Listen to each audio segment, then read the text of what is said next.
আজকে 3 দিন নিখোঁজ।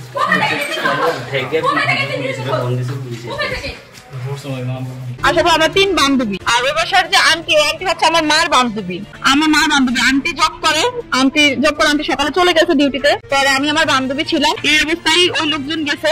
যাওয়ার পরে বাসা চার্জ করে। আমরা মেয়ে মানুষ তো ভয় পাবো, আরো বলতেছে এখানে ছেলে আছে বা মাদক এগুলা বলতেছে, বলে বাসা চার্জ করছে। করার পর ওনারা কিছুই পায়নি, বাসায় কোনো ছেলেও পায় না এবং কোনো মাদক দ্রব্য বলতে এরকম কোনো আলামত বা মাদক দ্রব্য এসব কিছু ওরা পায় নাই। পরবর্তীতে পায় নাই এবং আমার দেবরে আমার ফোনের ভিতরে আমার যে মামলা মোকদ্দমা চলে আমার শ্বশুর বাড়ির লোকজনের সাথে, সেই মামলা মোকদ্দমার অনেক ভিডিও ফুটেজ, অনেক ডকুমেন্টস আমার আছে। ওগুলো ডিলিট করার জন্য আমার দেবরে আমার ফোন নিয়ে যেতে চাই এবং আমি ওই বাবাটাতে আমার দেবরের সাথে যে বকাটি ছেলেরা যায় তারা আমার গায়ের দিকে আমাকে মারধর করতে আসে, তাদেরকে কেউ ধরে রাখতে পারে না। পরবর্তীতে আমি কি করছি, 349 ফোন দিই নিজের আত্মরক্ষার জন্য। 349 ফোন দিই। একবার ওরা বাসা চার্জ করে বের হয়ে গেছে। বের হয়ে ওরা বাসায় ছিল না, নিচতলায় এসে দাঁড়ায় ছিল। আমরা তো বলতে পারি না, আমরা তো উপরে ছিলাম।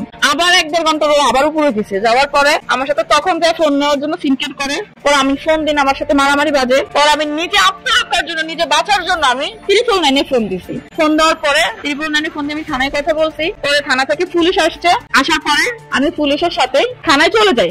ও পুলিশ আসছে, পুলিশেরও বলছে যে আমার দেবরে যে বাসায় আমার ভাবি একটা ছেলের সাথে আছে এবং মাদকের সাথে আছে জড়িত। পরবর্তীতে আমার দেবরকে পুলিশ জিজ্ঞাসা করতে কোন আলামত বা কোন ছেলে এসব কোন একটা পাইছেন কিনা, বলছেন না। পরবর্তীতে পুলিশও বাসা তল্লাশি করে দেখছে যেরকম কিছু আছে কিনা, খুঁজছে ওনারও। পরে দেখছে কোনো পুরুষ লোক নাই। তারপরে সাংবাদিকেরা প্রত্যেকটা রুমে যায় খুঁজছে, দেখছে তাও কোনো পুরুষ নাই। পরবর্তীতে কোনো কিছু না পেয়ে পরে পুলিশ আমার সাথে ঝামেলা করবে, আমি পুলিশের সাথে চলে আসি। আমার আম্মু থানায় আছে, আমার আম্মুর সাথে আমি যাবো বিদায়। আমি পুলিশের গাড়িতে আমি নিজের স্বেচ্ছা হাইটা আমি পুলিশের সাথে চলে যাই থানাতে। আমি পুলিশের সাথে থানায় যাই। তো আমি যে নিজের স্বেচ্ছা হাইটা পুলিশের গাড়িতে উঠি, এগুলা ভিডিও করে কিছু লোকজনই এবং কিছু সাংবাদিক পরিচয় দিয়েছে, ওনারা সাংবাদিক। পুলিশের গাড়িতে আসি, সেটাও ওরা ভিডিও করে বলতেছে আমি ধরা পড়ছি। ভাই আমি যদি দেহ ব্যবসা হইতাম পুলিশকে আমাকে ছাড়তো, আমাকে তো চালান দিত। আমি আমার বাসায় কিভাবে থাকি 2 ঘন্টার মাথায় পুলিশের সাথে কথা হয় যে আমার হাজবেন্ডকে ফোন দেয় যে আপনার বউটা আপনার নাই, কার কাছে দিব? বলছে আমার শাশুড়ির কাছে দিয়ে দেন। পরে আমার মার সাথে আমাকে পাঠিয়ে দিচ্ছে এবং আমার হাজবেন্ডের বলছে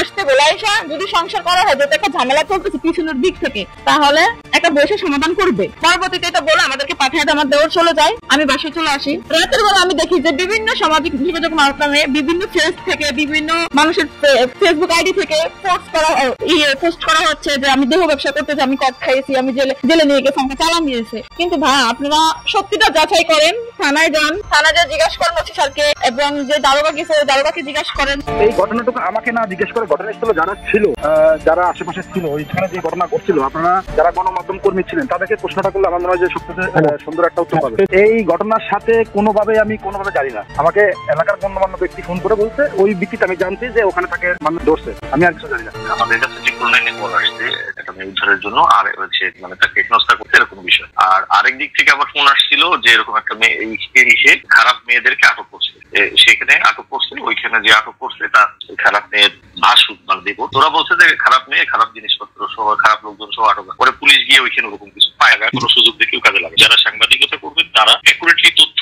স্পেসিফিক ভাবে তুলে তারপরে নিউজ করা উচিত। কারণ ধরেন আমরা জানি অমুক লোক মাদক ব্যবসা করে, মাদক সহ ধরা পড়লে আপনি নিউজ করেন মাদক সহ ধরা পড়ছে, কিন্তু মাদক সহ ধরা না পড়লে আপনি যদি নিউজ করেন অমুক মাদক ব্যবসায়ী গ্রেপ্তার, তাহলে কিসে গ্রেপ্তার হবে? ওয়ারেন্টে গ্রেপ্তার হয়েছে, না হলে মাদক সহ গ্রেপ্তার, কোনো একটা কিছু হবে। কিন্তু আপনি নিউজ করে দিল দেহ ব্যবসায়ী গ্রেপ্তার, কিন্তু তার সাথে কোনো নাই, কিছু নাই, স্পেসিফিক কোনো কিছু পাইলাম না। এই নিউজটা আসলে সঠিক হইল না।